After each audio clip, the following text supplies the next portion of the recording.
Is caffeine really bad for you? A doctor weighs in Keto Diet. What you should know before you down your next cup of coffee. Coffee. If you're anything like me, you can't live without a morning cup, or 4.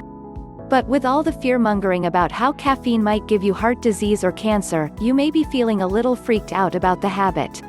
I was mainly terrified at the prospect of having to quit coffee, so I did some research and talked to Dr. Matthew Chow, a neurologist and assistant clinical professor at UC Davis, to get the lowdown on caffeine intake. He told me everything you need to know, including who should stay away from the stuff, what health benefits it could provide, and how to know when you need to quit. Who shouldn't drink caffeine? Chow explains that children should refrain from ingesting any caffeine, as well as people with heart disorders, specifically arrhythmias, or peptic ulcer disease. The main reason that kids should stay away from caffeine is because they tend to drink it in the form of sodas and energy drinks. These beverages are marketed toward children, but contain high levels of sugar and can contribute to childhood obesity and health disorders. The caffeine in those beverages could potentially be harmful when concentrated in children's smaller bodies as well, so Chow recommends that kids don't consume any at all. Chow also notes that anyone who is pregnant should stay away from caffeine, though the evidence behind this rule of thumb is inconclusive. There are differing opinions about this guideline in the medical community. Dr. Deep Bhatt of Weill Cornell Medicine tells CNET in an email statement that pregnant people should keep their caffeine intake below 300 mg per day. Anyone who is concerned about their caffeine intake while pregnant should talk to their doctor. How much caffeine should I drink? For anyone who's cleared to drink caffeine, the upper limit is about 400 mg per day. That equals 4 cups of coffee, 8 cups of green tea, or 10 cans of soda. However, this guideline is highly personal. If you feel jittery or uncomfortable when drinking caffeine, consider limiting yourself further. Will caffeine give me heart disease? One comprehensive study debunked the myth that moderate caffeine intake in healthy adults leads to an increased risk of atrial fibrillation or arrhythmia.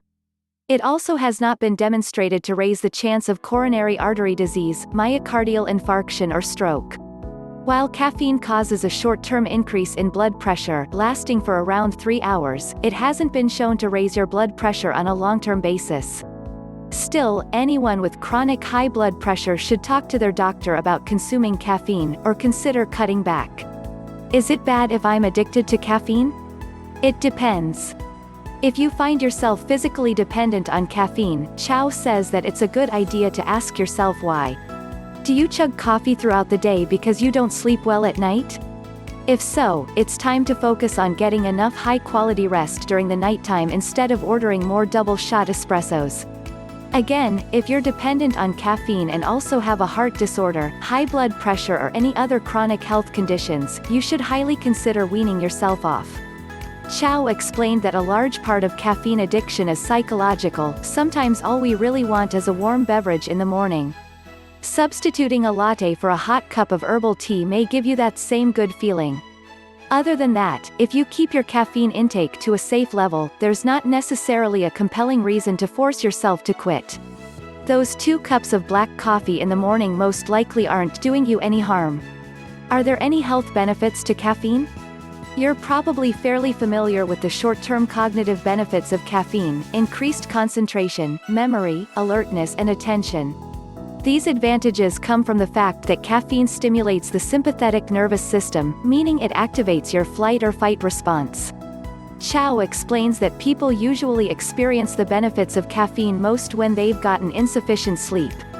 One study suggested that drinking moderate amounts of coffee reduces the risk of several different types of cancer.